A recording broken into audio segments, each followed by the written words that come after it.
It's a pleasure to be here at the Cove. Good afternoon. I hope you're looking forward to a conversation about unintended consequences. Is that why you're here? Has anybody ever experienced an unintended consequence of a decision you made? Show me with your hands if that might have happened to you. Anybody? One or two of you? A couple? You remember them? Yeah, well, I wrote this book. First of all, does everyone have this piece of paper? I feel like I'm on a university campus. I should give you the syllabus, at least what you need to know to pass the exam. Everything you need to know to pass the exam is on this piece of paper. It's two-sided. One side are the causes of unintended consequences, and on the other side is our 6-step proprietary secure model designed to help you avoid, reduce, or at least mitigate the negative effects of unintended consequences. So this is your cheat sheet, as it were. And if you want an extra one, I think we probably have them. Feel free to share them with your friends and family. I first became interested in this concept of unintended consequences through the podcast that I do. I've been doing a podcast. It'll be 10 years next month. We've interviewed a lot of business executives from across Southern California, kind of around the world, actually. And we did our 1,500th interview 2 weeks ago with Don DiCostanzo from Pedigo Electric Bikes. And it was if you want to find the podcast, it's available on all the standard podcasting platforms. I heard a lot of stories from entrepreneurs and business owners of well-crafted strategies that they had. And when they implemented them with great anticipation for a positive outcome, unfortunately, on occasion, the outcome was different than what they had anticipated. And I thought, how can I help you to avoid that from happening? Because frankly, that sucks, right? You'd like to get the progress that you planned for, and that's what the book's about, and that's what the 6-step model. So we're going to talk about the 3 types of unintended consequences, the 5 causes which are on that sheet, and then the 6-step secure model. And hopefully this will be enjoyable, and the time will go quickly, and you might learn a few things. Does that sound okay? All right, let's see where we go from here. That's what I handed out. And that's the other thing that I handed out. My first book was on the power of peer learning. I believe that business executives, entrepreneurs, business owners can learn a lot from each other. That's why incubators are so great. You can walk down the hall and get a lesson learned from somebody else. I think in business, experience is the best teacher. But some lessons are best learned vicariously through the examples of other business owners. We don't have to experience it directly to learn from somebody else's experience, right? You say, oh, I don't want that to happen. Or there for the grace of God go I. I do want that to happen. So I believe very much in the power of peer learning.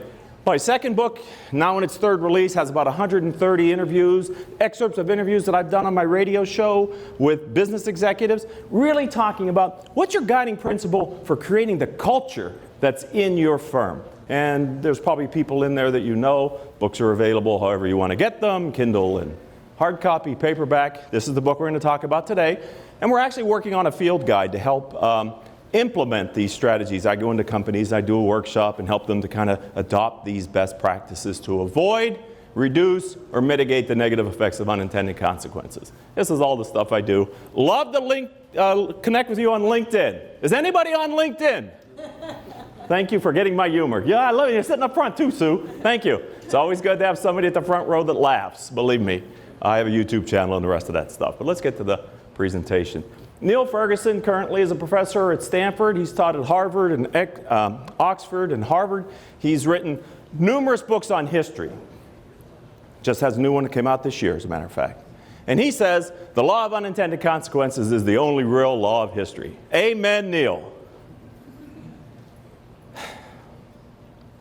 2003, 2004, the California Coastal Records Commission was charged with cataloging the California coastline, because it changes, through taking pictures. They collected 12,000 photos cataloging the coastline. This happens to be one of them. This happens to be Ms. Barbara Streisand's house. When Ms. Streisand found out that the California Coastal Records Commission had this photo in their archives, she filed a lawsuit suing them for $50 million, claiming this was an invasion of her privacy. One of 12,000 photos. Very few of us even knew this photo existed. But once she filed the lawsuit, the media thought, hey, this is kind of maybe a frivolous thing. And why did she do that? All of a sudden, the interest in this photo went through the roof. 1 million people found this photo following her lawsuit. And when the judge threw the case out, because he thought it was a frivolous case as well, the first order unintended consequence for Ms. Streisand, in my opinion, was she was compelled to pay the photographer over $150,000 in royalties and fees because everybody was so interested in this photo now. Right? Not what she had anticipated, ladies and gentlemen, I'm sure, when she decided to file that lawsuit. The second order consequence, in my opinion, is now, don't do it yet, but you can check me on this. There's this concept of the Streisand effect. You can Google it later. And it's this idea that there's nothing back there to see. Trying to suppress someone's attention and interest in something behind the wall heightens their interest in it. This may, in fact, outlive some of the other great things that Ms. Streisand has accomplished, the Streisand effect. A second order unintended consequence, I'm sure, for her of the lawsuit. I have a goal, my why, Simon Sinek why, is to have a lasting positive impact on the lives of the people that I work with. Today, I'm hoping in some small way, this 50-some minutes that we spend together has some little lasting positive impact for each one of you. That's my goal. No animals were harmed in the research nor the writing for this book. A good friend of mine, who's my public relations person, Terry Sawyer, who's a cat person, was very concerned about the naming that we came up with this book, Killing Cats Leads to Rats, because she loves the cats. So, where did the name come from? In the mid-1300s, the Black Plague, which has been one of the worst pandemics in human history, killed about 75 million people. Researchers believe that the Black Plague may have originated in Asia, on fleas that were living on rats. Many of them traveled with the merchants on the Silk Road between Asia and Europe and got off the merchant vessels and ended up in the population. They were not prepared for this disease brought to the European continent from Asia, had no natural defenses, created havoc. Not an unintended consequence. I would suggest to you, and the reason why we named the book as we did, is because of this guy. This is Pope Gregory IX. He was the leader of the Roman Catholic Church in the 1200s, like 100 years and so before the Great Black Plague on the continent. He's the first pope that put in writing what's called a vox in Rama, that the black cat was the vessel of Satan on earth. Right? This became an immediate death warrant for any poor black cat that happened to live anywhere that the Holy Roman Empire was ruling, because who wants Satan living in their hut or in their village?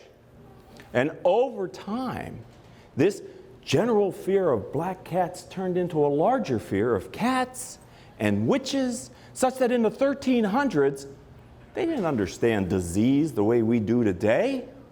When people were dying all around everyone, they said, God, why do you forsaken me? And they looked down and they saw these cats and now dogs, and they thought, you must be the work of Satan. So they killed dogs and cats in the 1300s. In the 1600s, when the Great Plague of London happened, the Lord Mayor of London, on the advice of his learned physicians, it's a bad picture, but trust me, it's a drawing of men going the streets of London, killing and collecting the carcasses of cats and dogs, still fearing that they were the cause of the plague. That bias that Pope had turned into a belief system that allowed for very bad downstream effects. Would you not agree? Millions of people passing away by this guy's bias. Does anybody today in this room know of any person who still has somewhat of an irrational fear of a black cat? That if they see one crossing in front of them, they might not walk? That bias is hundreds of years later from that guy. Some of these things are hard to unwind, ladies and gentlemen. I'd like to introduce you, since we're on a campus, to Robert K. Merton. He is known as one of the fathers of modern sociology, ladies and gentlemen. He studied large-scale social systems, as sociologists are known to do. His particular interest was in the dysfunction that's inherent in large-scale social systems. In 1936, he wrote this paper, The Unanticipated Consequences of Purposive Social Action.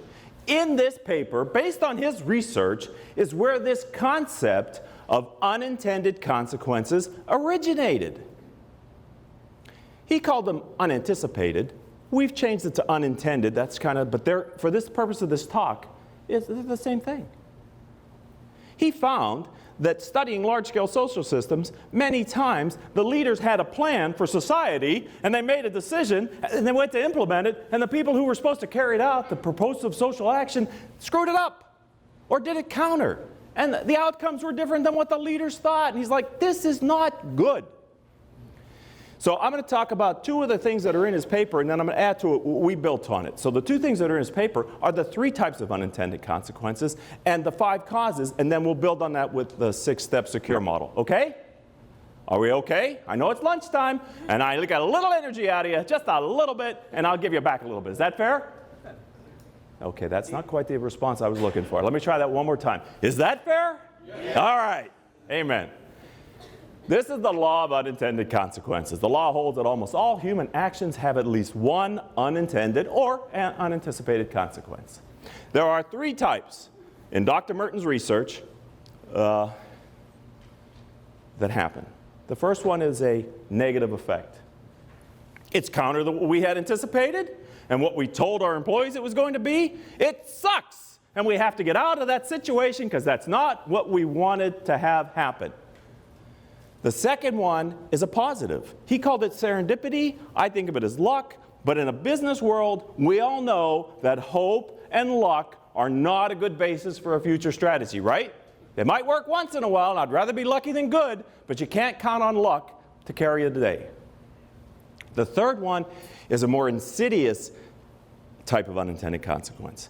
He found that it creates the seeds, sows the seeds for a future problem, but on the surface everything looks great. You know, maybe Pope Gregory IX's edict about the black cat, on the surface for a while looked fine, at least from his perspective. Black cats were being eliminated. Long term, when the negative unintended consequence comes up, it's really hard to solve because time has passed since the decision that led to it, so you can't draw the direct connection. These can be the most difficult types of unintended consequences to deal with because of the latency. And also, because they take so long to come up, man, they come up with a vengeance. Okay. Dr. Merton said the most obvious limitation to the correct anticipation of a consequence of action is provided in the existing state of knowledge. What we know today can predict how likely unintended consequences are to happen. When I read this paper, I thought, what are companies, but small societies, like the social systems that Dr. Merton researched? We have a leader in a company. We have an authority structure, right? Management, whatever. And in a society, we have a bunch of people. We call them citizens. And in a company, we call them fill in the blank. What do we call them in a company? Employees. So how do we take this work that this venerable researcher did, one of the fathers of modern sociology? Do you know the term reference group? How about role model, self-fulfilling and self-defeating prophecy? This is all his stuff. This all came from his head and his research. These are the 5 types of unintended consequences. These are the 5 types of causes of unintended consequences, excuse me. And I'd like to just step through them quickly, keep your interest, and show you how they might apply in your work environment.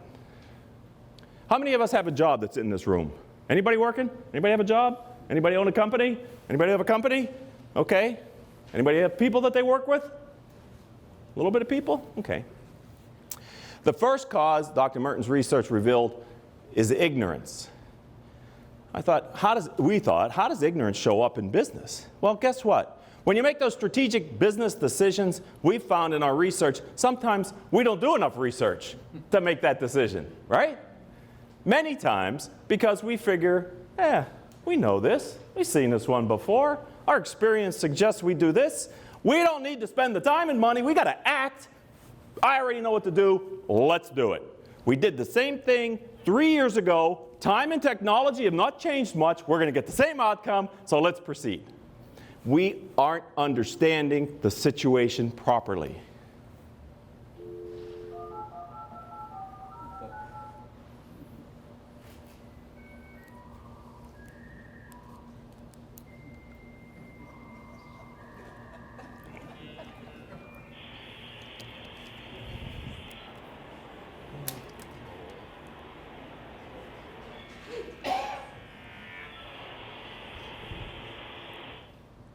For the millennials in the room, that's a dial-up modem, okay? And in the 1990s, that was the way we connected to fancy services like American Online. Anybody remember that? CompuServe, huh? It was cool in the 90s to get an email, wasn't it? Like you could write something and send it to a bunch of people and then read it and send it back. It's like, wow, this is fascinating advanced thinking here with our 96K baud modems. The hotel industry was getting killed by us with our new fancy laptops, with our modems, wanting to check CompuServe or AOL for our messages. Because their phone systems in the 90s weren't set up for that. In that day, you'd pick up the phone when you got in your hotel room and say, yes, hi, I'd like to leave a wake-up call. Click. Hi, I'd like to order a pizza. Click. Oh, no, we weren't doing that. So they decided, as an industry, the way to prevent that was to charge us a surtax, a connection charge. Figuring if we had to pay money to check our email, some of us might go, I can wait. But again, it was cool. Many of us were traveling on business expense. It's just another hotel charge. And some of you might remember that you didn't always get connected, right, to AOL when you first tried. It was all that beeping and booping and boom, drops. And maybe the third time you get through. So the combination of a fee married with the frustration of getting connected, thought it had the exact opposite effect of what the hotel industry had hoped for. We stayed on longer. Maybe we want to write a fancy email tonight. Maybe our boss will send us a new one. I already paid my fee. Why would I disconnect now just to pay it a second time? That makes no sense. So the unintended consequence of this decision and their ignorance of what it would do to us was that they actually had a bigger problem. The second condition is error. Dr. Merton's research found that can lead to unintended consequences. How does error show up in business, we ask ourselves? Well, let's say we do that report. And let's say there are mistakes in the spreadsheet. Anybody ever build a pro forma, a little spreadsheet of how the revenue's going to be, and we put a couple bad mistakes in there and we don't catch it. We all think we're going to get this revenue and this margin. We start to get the business, go, what the hell? Then we go back and we realize we missed this point. Who programmed this Excel spreadsheet? Or we look at the information and we don't realize that we're making the bad mistake. We're not reading it right. We get it wrong ourselves and go, yeah, we know what this says, but you know what we know. And this only happens in larger organizations, I think, the people who prepare the report for us intentionally either leave out information because it might negatively affect them, or misrepresent it, because we don't want them messing up our world by giving them that information. And the leadership doesn't realize that, and they form opinions based on faulty information. The third condition, thank you. The third condition is immediate interest, Dr. Merton's research found. Immediate interest. How does that show up in business, we ask ourselves? Well, first way, public companies. They're driven many times by short-term quarterly stock price performance and our guidance. And we've got to make sure we don't get hammered. For those of us that are leading fast-growing companies, well, someday we're going to have a successful IPO and you're going to live in this world, right? Where you got to make sure you don't screw up the stock price by actually not performing the way you thought you were going to perform. We said, okay, but what about these privately held companies, these fast-growing private companies? A couple places that we saw immediate interest potentially show up that can lead to unintended consequences. We get overly worried about a problem in a small segment of it. We got to fix this one. This issue comes up. We got to make it go away. Somebody says we should do this. We say, let's do that, without fully understanding what that can do to us in the future. Make sense? Or We get overly fixated on a customer. Walmart is demanding terms. It's Walmart. Give them the terms. Next thing we know, the sales organization's coming up and saying, you know, Target would like those terms too. And so would Sam's Club. And Costco, by the way, once. All of a sudden, what you thought was one thing, that's the whole business model now because you let the cat out of the bag. Okay? Or we freak out about a competitor.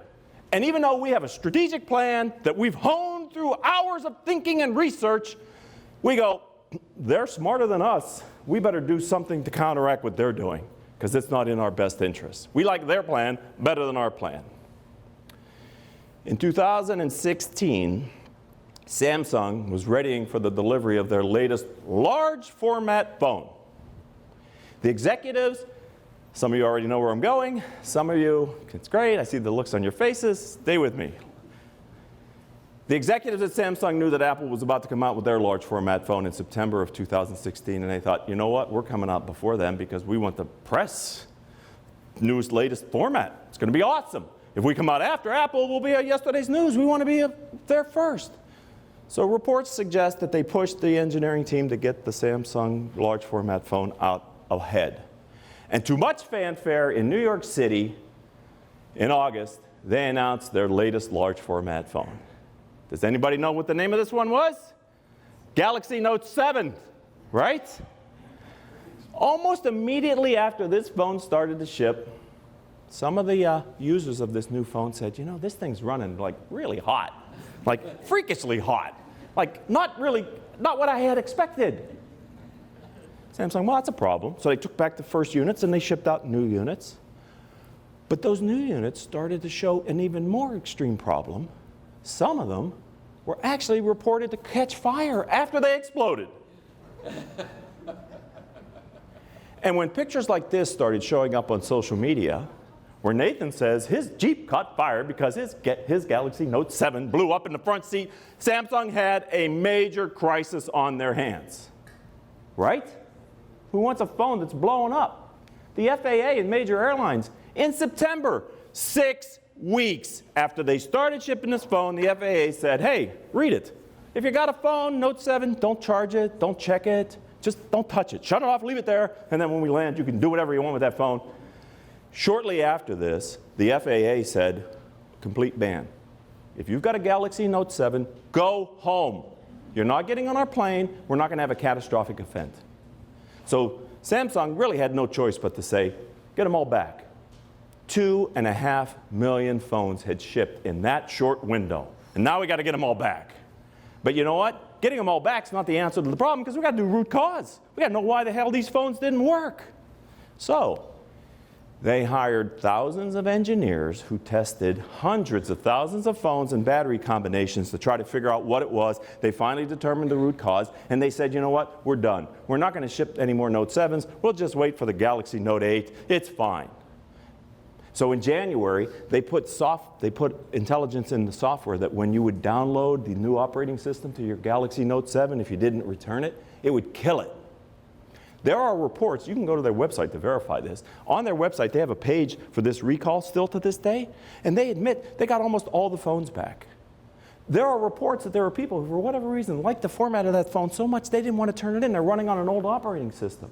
Now, I'm sure in this technology advanced room, this isn't the case, but if there's any Note 7 users who are still in the room, for the safety of the rest of us, go to the back of the room, please.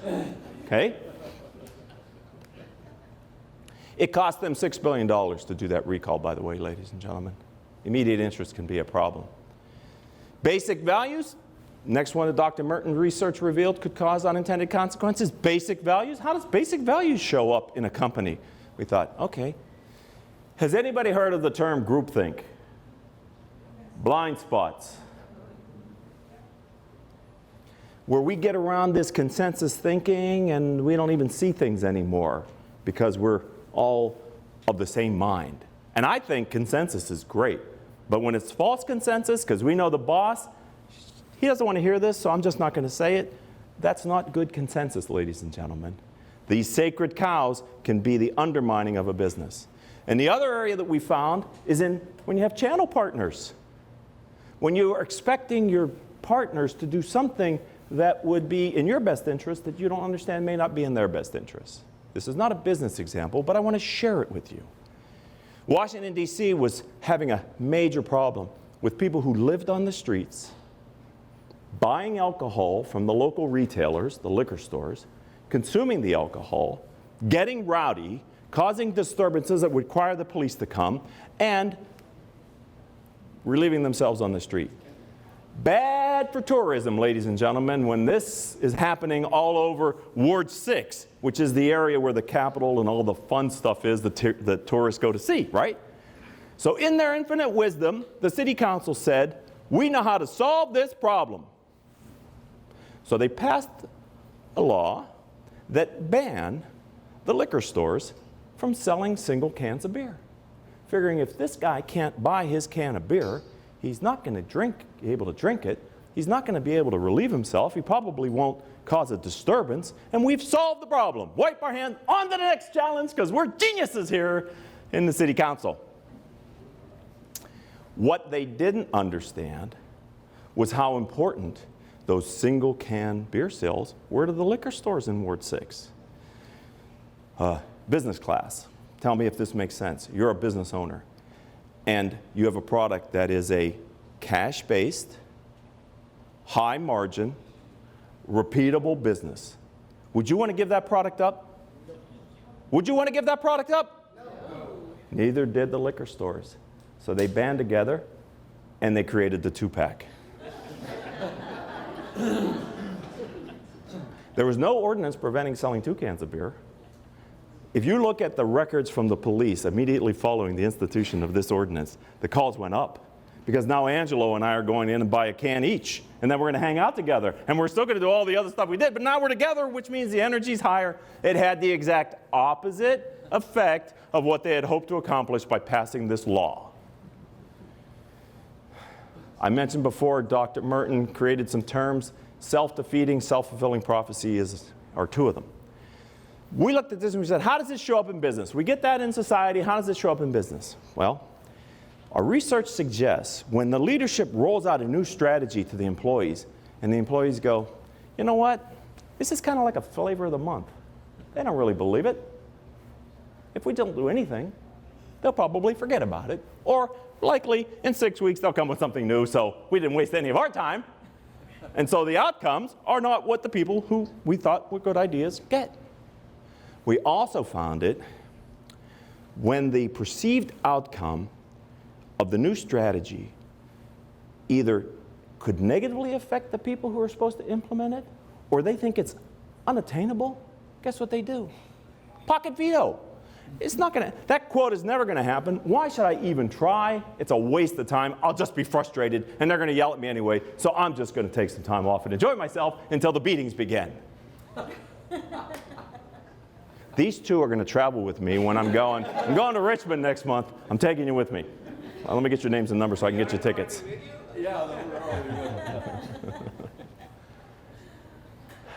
The global automotive industry was freaking out earlier in this century at the forthcoming EPA regulations that were much stricter on emissions.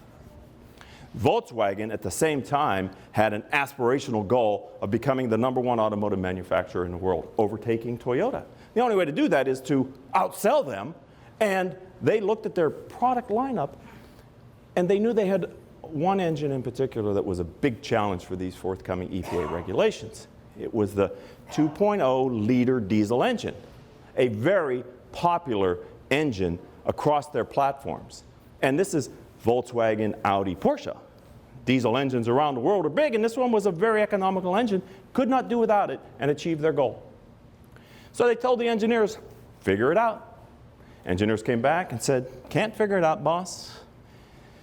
Too dirty. And the executive said, it's reported, wrong answer, boys. Go back and figure it out. And so they did. And they came and they said, we got a solution.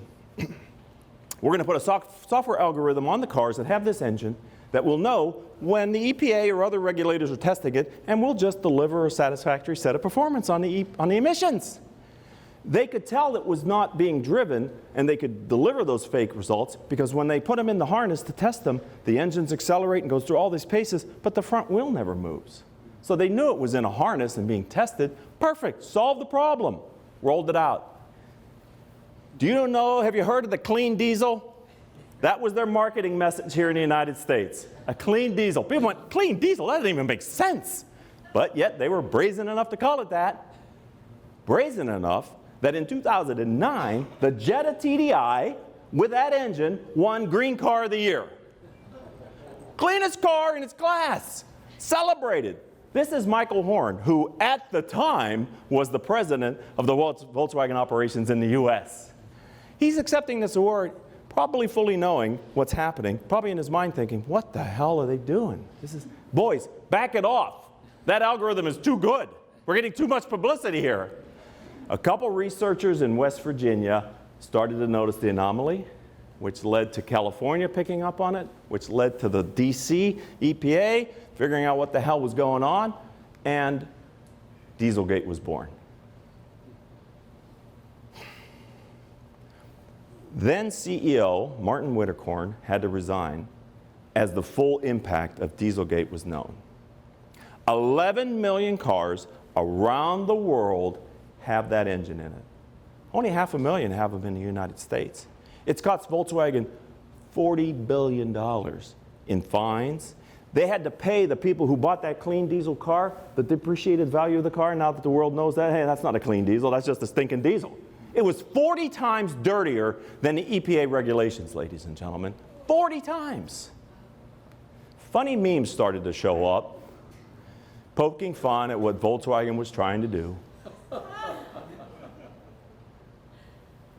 I showed this in the Boston area last year, and they didn't think this one was as funny as other markets do. It's not a laughing matter. In 2018, this gentleman was arrested for his role in the cover-up. He's still in prison. They still have to figure out around the world what to do with the rest of those cars that have this engine in it. In the United States, we've kind of resolved it, but now it's rolling through other countries where they have significantly more diesel engines. Okay, we've talked about the 3 types of unintended consequences of Dr. Merton's research. We've talked about the 5 causes of unintended consequences from Dr. Merton's research. I'd now like to spend a few minutes, with your permission, to talk about the 6-step secure model to hopefully arm you to avoid, reduce, or mitigate the negative effects of unintended consequences. It's on the second side of your sheet of paper. Students, here it is. The first one is to slow down the decision process. That's the S. When I do this in workshops and when I'm talking to executives, they go, slow down the decision process. In this day of minimum viable product and technology and the rapid pace of development, innovation, I cannot slow down the decision process, Rick. If anything, I must speed it up. Are you crazy?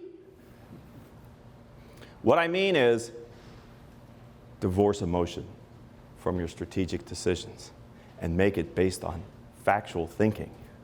Divorce the emotion. A couple ways to do that. When you know you have to make a strategic decision, give yourself enough time to do the research required to deliberate. Because the closer you get to the decision and the less prepared you feel you are, the more the emotion takes over and you feel like I got to make some decision because the deadline's coming up.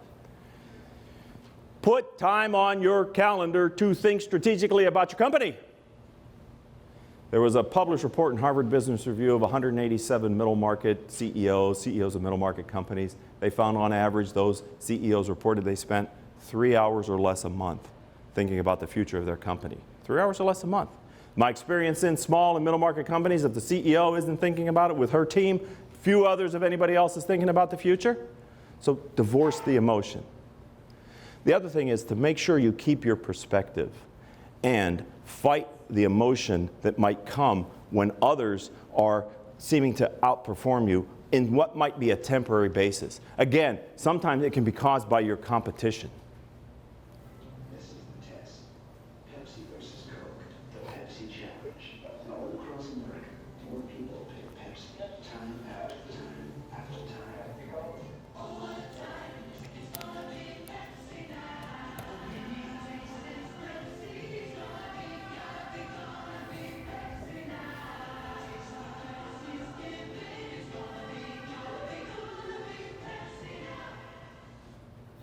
Okay, that's a history lesson for many of you, but that was a commercial that ran in the 80s, the 1980s, about Pepsi and Coke. It was the double-blind taste test where people overwhelmingly, when they didn't know which cola they were drinking, they preferred Pepsi's sweeter taste.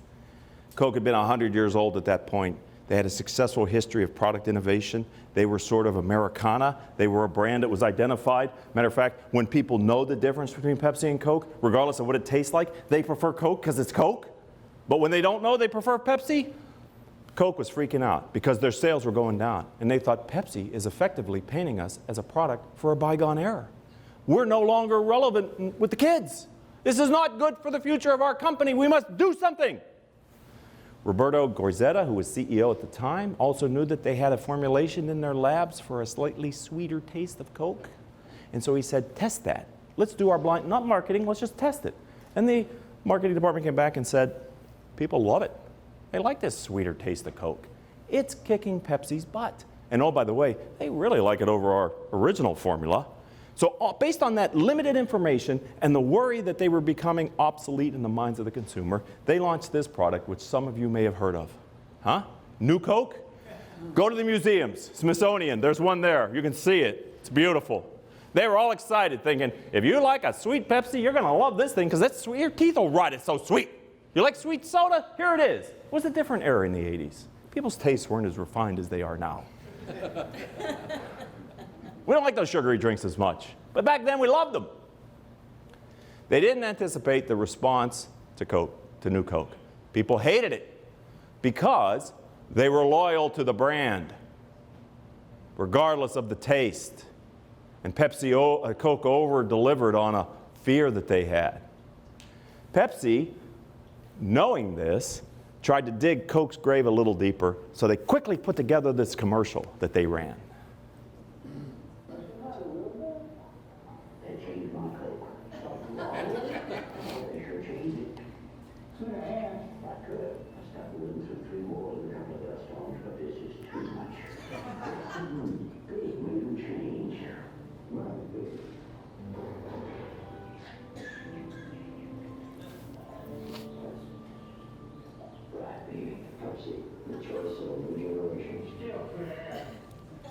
Compare the actors in that one to the actors in the first one where they're doing somersaults and playing football in the mud, and here's three old guys that one of them was in World War I, it sounded like. So just totally continued to do it for Coke. Coke had no choice. 3 months later, pulled every new Coke off the shelves, reintroduced their original product, and they called it Coke Classic, and recovered. And there's a train of thinking that this was actually a genius marketing plan to scarcity. You take it away, right, Angelo? Then you reintroduce it, and people are like relieved. But I choose to believe this was a mistake based on emotion, based on the leadership of something as big as Coke with a 100-year history. Here's what I know from working with small and middle market companies. We don't have a 100-year history. We don't have recognition that Coke has as a global brand. We make this kind of strategic mistake and we're poof. We might be gone in the night because we just devastated our loyal customer base. We must be much more careful and thoughtful about unintended consequences of our strategic decisions because we don't have the brand equity that some of these examples that I've been giving you have. Agreed? Agreed. Expand your knowledge is the second one. What do I mean by this? 2 things, very simple. First of all, assess the information available to you inside your company. Bring in other people in your decision. And as possible, bring in people who might actually have to do what Merton called purposeful action. Like engage the people who have to do it so that they can give you insight. The other one is to access information around you, whether it's in a group like this or in a think tank or consultants, but let other people who have different perspectives help you to figure out if what you're thinking about is correct. The third one is clarify the desired outcome. What do you want to get accomplished? I know we're going for a shining city on the hill, but what's the behavior that we want? What's good and bad behavior on the part of the employees who have to take the purposeful action so that when they achieve it, they know their guardrails to their behavior? In 2016, Wells Fargo was one of the most valuable banking brands in the world. They were seen as a venerable brand from the 1800s, well-run. They were credited for not making some of the decisions that other banks made that might have precipitated the Great Recession that we experienced. They were lauded. Inside the banking industry, they were also known as the king of cross-sell. that if you have a customer, sell them more products. And in the retail banking division, this was especially the case. They had a mantra, which they published in their annual report, that said, 8 is great. CEO Stump, then CEO Stump, said 8 is great. Anytime you get a customer in retail banking, sell them 7 other products, minimum, because we're going to get margin that way.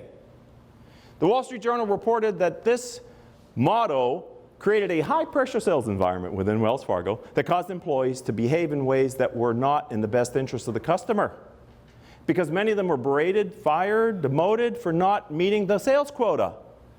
Former Wells Fargo employees said there would be days where we would open 5 checking accounts for friends and family just to go home early. That's supposed to be kind of funny, but it's not. CEO Stump became the poster child for this bad behavior because what was found out is the employees in the retail banking division of Wells Fargo opened up over 2 million fake accounts without the approval or the knowledge of the customers. Bad move. CEO Stump was called to Washington, D.C. to testify in front of the banking group. Why could you let this happen under your leadership? And I don't know about you all, but to me, he does not look like he wants to be there. And I've seen a number of photos from this day, and he always looks like that. What the hell happened?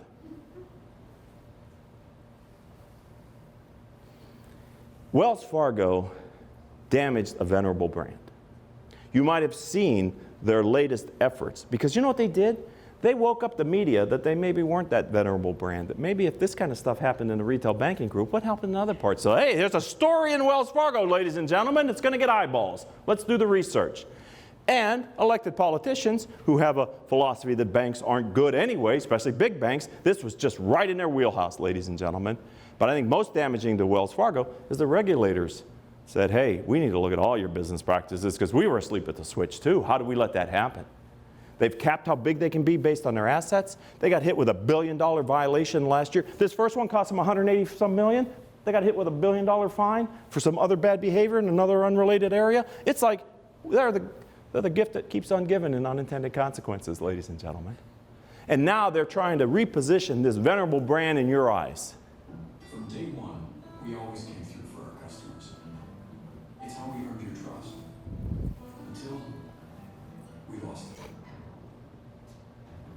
Today, we're renewing our commitment to you, fixing what went wrong and ending product sales goals for branch bankers, so we can focus on your satisfaction. It's a new day at Wells Fargo, but it's a lot like our first day. Wells Fargo, established 1852, reestablished 2018. Another example of what middle market, small, and early stage companies cannot do. We don't have that long history to go, hey, forget those couple hundred years, forget that, write that off. We're going to start right now with you in a brand new relationship. We're not that old bank that screwed you over. We're the nice young people who are going to help you today. I think, again, that could be very damaging to smaller companies. 3 more, and then we'll have some questions and answers. Unify the team. What do I mean by this? Brainstorm. Create an environment where people can say what they really think. And it's really easy to put together a strategy and put it in front of the people who matter, the ones who are going to have to do it, and say, what's the craziest thing that could go wrong here? What unintended consequence did we didn't think of?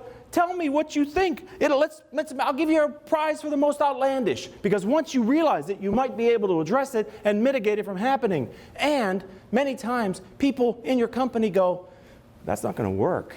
But if I tell them it's not going to work, they're going to think I'm negative and I don't want to be, so I'll just wait.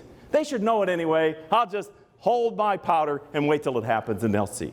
Get that out early. Also, collaborate with your people and effectively delegate, and we talk about how to do that in the book. Retain control. Simulations, tests, try it in a controlled area. Before you roll it out to the whole company, do it in a controlled way so you can find unintended consequences. We also found, strangely enough, that unintended consequences can happen when people don't make decisions as executives. It's the executive's responsibility to have a future vision, and when they abdicate making decisions, guess what? The business suffers. Venerable brand, Kodak. In the 1990s, they owned the film market and the disposable camera market, 85, 90%. Printing money out of Rochester, New York. The Kodak moment, if you remember that, if not, Google it. It was awesome. He sold us a lot of film based on the Kodak moment. Let me introduce you to this gentleman, Steve Sasson, longtime engineer and researcher within Kodak. And one day, he brought his latest invention to his boss and executives. He was pretty excited about it. This was in the 70s. This is him later in life with that device. It's a rudiments of a digital camera. No film, that cassette on the side, that's where they stored the images. And instead of embracing him and saying, voila, the future of photography, they shunned him and his technology. One of the executives actually said to him, Steve, no one will ever want to look at their pictures on their television set. What do you look at your pictures now? Everywhere but film. Every time they were trying to figure out how to productize this, because to their credit, they kept funding innovation in digital photography, but they couldn't figure out how to bring it to the market, because guess what? All the margin sat in the film. And every business model that didn't have film, they said, shit, this doesn't work. So they licensed it to third-party companies who used the technology to attack their base business. And for years, it's been reported they were getting billions of dollars a year on these royalties. And when they ran out in the early 2000s, it was a long, slow slide to bankruptcy in 2012 because the inability to retain control of their business ultimately became their undoing. Last year, about this time, they announced this product. It was a Bitcoin engine because in Rochester, at their corporate headquarters, they have a self-contained power plant. And energy's cheap. And these take a lot of energy. And they thought, we found the future. Their stock doubled in 5 days based on this product announcement. But many of you might know what happened with Bitcoin last year. The business model went down. They scrapped this. If you check their stock, the last time I checked, it was just $5. Still trying to figure out how to recover. These are the 5 steps. The last one is to ensure you stay outcome focused. What do I mean by this? When you roll out a strategic decision, you cannot set it and forget it. You must stay involved with your people, explaining why they need to change their behavior, helping them to see how the future is going to be better if they just get through this difficult time of change. You can't go back to the paneled boardroom where many executives reside and figure, well, they'll figure it out. Many times they won't. Steve Jobs said there are downsides to everything. There are unintended consequences to everything. One last story, we're done. Can I give you one last story? Thank you. It comes from the 1990s and it comes from the Philippines. We had Coca-Cola earlier. Let's talk about Pepsi. In the Philippines, in that time frame, Pepsi was getting their hat handed to them by Coke. 87% market share from Coke, like 16%, 13% for Pepsi. They were getting killed. So the leadership of Pepsi said to the leaders in the Philippines, you need to figure out a program. This is not the way the world works. We're usually closer. Do something. So they came back and they said, we got an idea. We're going to call it number fever. On the inside of a bottle cap, we're going to print 3 numbers and an associated prize in pesos. And when people pop the bottle and they look at it, if they've got the winning numbers, they can collect anywhere from 1,000 pesos to 1 grand prize of 1,000,000 pesos, about $25,000 US at the time. So they rolled this program out, and it was like super popular. It's been estimated that 40% of the Philippine population bought and drank Coke during this program. People were popping the tops because it married the desire for getting rich quick with a love of gambling. It was like unbelievable. They extended it a couple times, and they had sports figures on it. This was like wildest dreams. Market share up, revenue up, everything went perfect. Unfortunately, all programs must come to an end. Right, Angelo? Can't run marketing programs forever. So they had to call it a day. And they said, we're going to draw that one winning number with a 3-digit number and 1,000,000 pesos. And if you have that combination, if you can come to our headquarters in Manila, we want to give you that big fat check, take a picture, celebrate that you're now a millionaire. And so they pulled out the winning number. 349. If you got 349 million pesos, come on down to our office in Manila. We want to give you the money. To the executives at Pepsi's surprise, thousands of people showed up. It has been estimated that as many as 800,000 bottle caps were printed with 349 and 1,000,000 pesos on it. And they wanted their money. They got, pardon my language, pissed. It turned violent. Boycott Pepsi. All the goodwill that happened evaporated like in no time at all because people thought they got cheated. Right? It turned violent. They threw Molotov cocktails at the bottling plants. They set 40 Pepsi bottling trucks on fire. Unfortunately, one person lost their life in this. They had to hire armed guards who would ride with the bottling trucks to make sure there would be no more violence. They took every expat that was in the Philippines out of the country except for one guy who had previous military combat experience. I figured he's safe to leave there. But the rest, 22,000 complaints were lodged against them. 1,000 criminal complaints were lodged against them for purposely creating a program that they knew they weren't going to pay off. It took 16 years for the courts in the Philippines to finally rule at the Supreme Court that there was no criminal intent on the part of the Pepsi executives for this number fever. If you look at the market share today, and I just checked it in the fourth quarter of last year, they're still down at 17%. The people haven't forgot about this situation, and all the goodwill they built has evaporated. Unintended consequences can be severely damaging to a business when they touch your customer base. That's why I'd like you to consider our secure model. I want to thank you for the opportunity to give this talk today. I hope it was slightly enjoyable and slightly informative. I've had fun. I hope you've enjoyed it as much as I have. Thank you for your time today.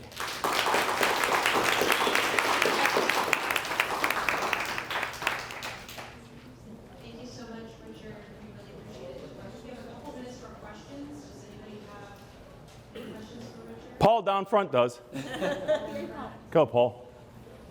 I've got a question about CEOs that an executive management team that think they know. A lot of times this executive management team will think that they know the whole situation, right? And so they won't go down to the roots and get the bottom-up feedback. And how do you prevent that from happening? Do you ever encounter executive teams that just won't think doing multi-level? May I answer that? Thank you. Can we give him a round of applause for asking a question? That's awesome. Yay, Paul, baby! Not only does he laugh at my jokes, he asks questions. I think many times what I've encountered, the reason why we don't ask is because we don't want to do any more work with it. Many times we ask too late in the process. A lot of times the senior leadership has been dealing with a strategic issue for a long time, and by the time they're ready for input and to roll it out, they're sort of ready to roll it out more than they're ready to input. So if you can open up your culture enough that early on people know they want to hear the truth, you want to hear the truth. The truth is more important than what I currently like to believe. Please tell me the truth. There's a gentleman, Ray Dalio, who started Bridgewater Capital. He's wrote a book on principles. One of the principles that he brought to that company is radical truth and transparency. And I think that's the idea. Early on, I'm not going to get mad. I like stuff that tries to test my thinking, because Michael Houlihan, who's one of the two founders of Barefoot Wine, anybody ever drink a Barefoot wine? How about anybody ever see it on the shelf? No. Heard the name? Okay. He said strategy development is like concrete, cement. When it's fresh and new, you can move it with a trowel. When it sets, you need a jackhammer. And I think the same thing's the case for strategy. Get it early. Get it early, get the input, make sure you've controlled for it, and move on. Hi. Correct me if I'm wrong, but I thought one of your slides said that all actions have at least one unintended consequence. What is that based on? That's Dr. Merton's research based on him looking at large-scale social systems. That the challenge, the reason why he said that is, the challenge is to accept that as a truth and find it. Don't assume you've got it all dialed in. That major actions will have unintended consequences, and keep seeking them, because what you end up doing, our experience is like peeling back the onion. Oh yeah, that's an unintended consequence, but that's not as bad as this one would have been, so that's good. And then this one is smaller and this one is smaller. That's why I say I want to help you to avoid, reduce, or at least mitigate them from happening. Because in a learning organization, in an organization that accepts that not everything we do is right and that everybody should be teaching us what's wrong, they have a 20% higher capacity for problem solving because they want to know what's going on. And so having a culture that says, I didn't have all the answers here, something's going to happen, Merton said so, what is it? And that's how I say earlier you can turn that into a game. Let's have fun. Let's have a bingo. What's the most outrageous thing that could happen from this decision? And then people who think they know what could happen that could go wrong have a safe space to tell you the truth, at least their perspective of the truth. And from a cultural perspective, that really, then they want to tell you more. And the more you want to hear it, and the more it benefits the company, it's a virtuous circle, right? You're welcome. Thanks for asking. We have one last question.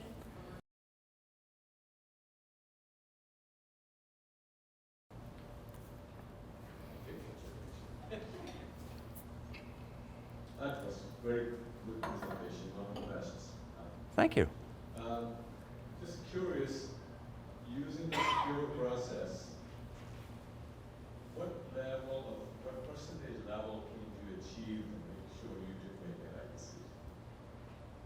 Can you say a little bit more? Okay, what percentage level of whatever you want to call it, you can assume or at least be sure of you have achieved after using the secure process of your decision making? It's 100% all the time if you go through the entire, where do we end up at? Right. And where do we feel comfortable? Okay, that's good. Right. Thank you. That's a hard question, and I'll try to answer it this way, if I may. Perfect lead into this. If you reach out to me on LinkedIn and we connect, if you send me a message that you would like this assessment, what I do when I do a workshop is I have people fill this assessment out.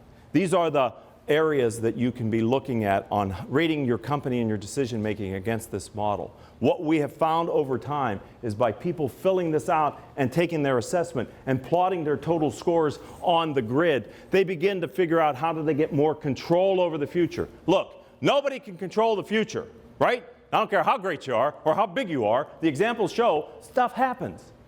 But the more in control you are and the areas that you identify where you need to work.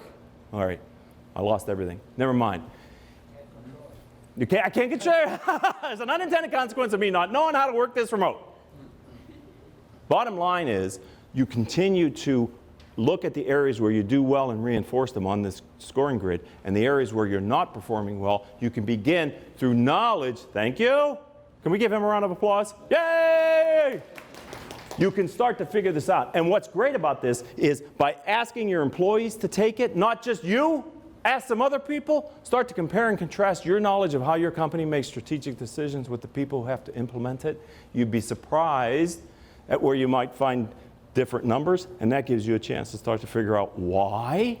The more you go on discovery about how we make decisions and how you think as our employees we're making decisions, the tighter that loop gets, the better you get at making strategic decisions, the more open you are to having people involved in it. Comment on that. A follow-up? Do we allow a follow-up here? Yes, of course. Now, you can't circle that around and say, okay, I got all that covered, I did everything to the test. Still, there could be some unintended consequence. Right. That may actually, you may have actually better control of consequence because it maybe slowly slipped away and you can control it back versus not doing anything up front. Not doing any like evaluations and test score process and that. What I'm saying is even if there is an unintended consequence that does happen, Yes? is it possible that you may have actually more control of that consequence to pull that back in? By using this process? Yes. Because the more you look for and ask, okay, does anybody recently make a major purchase of something? I'd like to use a car as an example. Anybody? How many cars of that ilk did you all of a sudden start to see around you? Right? The more you start looking for and accepting unintended consequences, the more chances you have of surfacing them. The more comfortable you are in dealing with them. The more confident people get in telling you, this isn't working as you thought it was going to. Catching them early fixes it. The more you want to fix problems, the faster the people will tell you what the problems are, and the easier they are to fix. Because many times when they see the problem, they also have an idea of what might solve it. But if you're not even asking what the problem is, I'm not going to tell you what the solution is. But if you let me tell you what the problem is, I can tell you what I think the solution might be. And if I help you to build this wall, and all I do is put those kind of grids in the top, I'm so proud of this wall now because I had a hand in it. If you have it built and I just come in and see it, it looks nice. Let your people own your strategic decisions in some small way. You'll be surprised how much more information you get.